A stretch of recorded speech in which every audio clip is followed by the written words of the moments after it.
വേദാംഗ ജ്യോതിഷത്തിലെ അമൂല്യമായ അറിവുകളും ആധ്യാത്മിക ജ്ഞാന ഉപദേശങ്ങളും പകർന്നു തരുന്ന പ്രശാന്തം ആസ്ട്രോ ചാനലിലേക്ക് ഏവർക്കും സ്വാഗതം. കൊല്ലവർഷം 1200 ആണ്ടിലെ മകര സംക്രമം പുണർദം നക്ഷത്രത്തിലാണ്.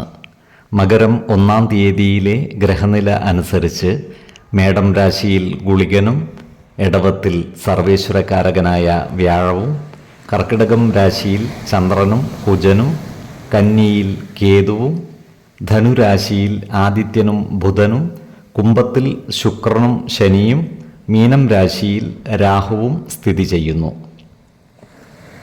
ഉത്രട്ടാതി നക്ഷത്രത്തിൽ ജനിച്ചവർക്ക് മകരമാസം പൊതുവെ ഗുണദോഷ സമ്മിശ്രമായിരിക്കും. ഈ നക്ഷത്രക്കാർക്ക് കർമ്മമേഖലയിൽ സ്ഥാനചലനങ്ങൾ ഉണ്ടാകുവാനുള്ള സാധ്യതകൾ കാണുന്നുണ്ട്.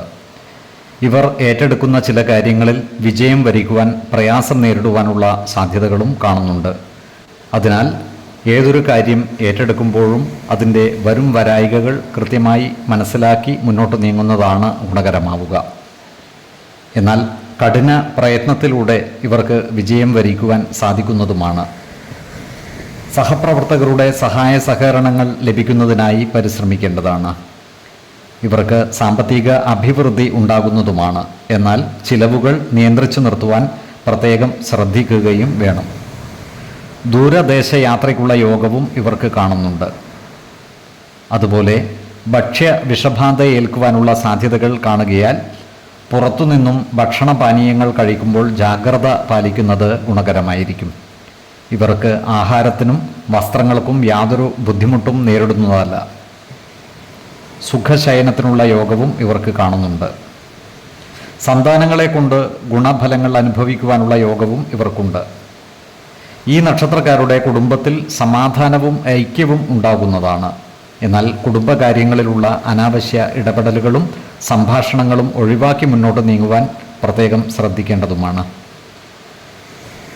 ഈ നക്ഷത്രക്കാരായ ബിസിനസ്സുകാർ ബിസിനസ്സിൽ പലവിധ മാറ്റങ്ങളും കൊണ്ടുവരുന്നതിനായി പരിശ്രമിക്കുന്നതാണ്. എന്നാൽ ബിസിനസ്സിൽ പുതിയ സാമ്പത്തിക നിക്ഷേപങ്ങൾ നടത്തുമ്പോൾ ജാഗ്രത പാലിക്കേണ്ടതുമാണ്. ഈ നക്ഷത്രക്കാരായ വിദ്യാർത്ഥികൾക്കും മറ്റു പഠിതാക്കൾക്കും കാര്യങ്ങൾ അനുകൂലമാണ്. പഠന പുരോഗതിയും പരീക്ഷാ വിജയവും ഇവർക്കുണ്ടാകുന്നതുമാണ്. ആരോഗ്യകാര്യങ്ങളിലും ഈ നക്ഷത്രക്കാർ ഒരു പ്രത്യേക ശ്രദ്ധ പുലർത്തുന്നത് ഗുണകരമായിരിക്കും. 2, 12, 27 തീയതികൾ അനുകൂലമാണ്. ഈ നക്ഷത്രക്കാർ ജനിച്ച സമയത്തെ അടിസ്ഥാനമാക്കിയുള്ള ജാതകത്തിലെ ലഗ്ന രാശിയുടെയും ലഗ്ന അധിപന്റെയും സ്ഥിതിയും ശുഭ പാപ ഭാവങ്ങളുടെ സ്ഥിതിയും ഓരോ രാശിയിലെയും ഗ്രഹങ്ങളുടെ സ്ഥിതിയും അനുസരിച്ച് ഇവരുടെ പൊതുഫലത്തിൽ ഏറ്റക്കുറച്ചിലുകൾ ഉണ്ടാകുവാനിടയുണ്ട്. കുടുംബ ദേവതകളെയും ഇഷ്ടദേവതകളെയും ഉപാസിക്കുന്നത് ഇവർക്ക് ആയുരാരോഗ്യ സൗഖ്യമേകും. ഇഷ്ടദേവതാ മന്ത്രം 108 തവണ ദിനംതോറും ലിഖിത ജപം ചെയ്തു വരുന്നത് ഇവർക്ക് സർവ്വ ഐശ്വര്യങ്ങളുമേകും.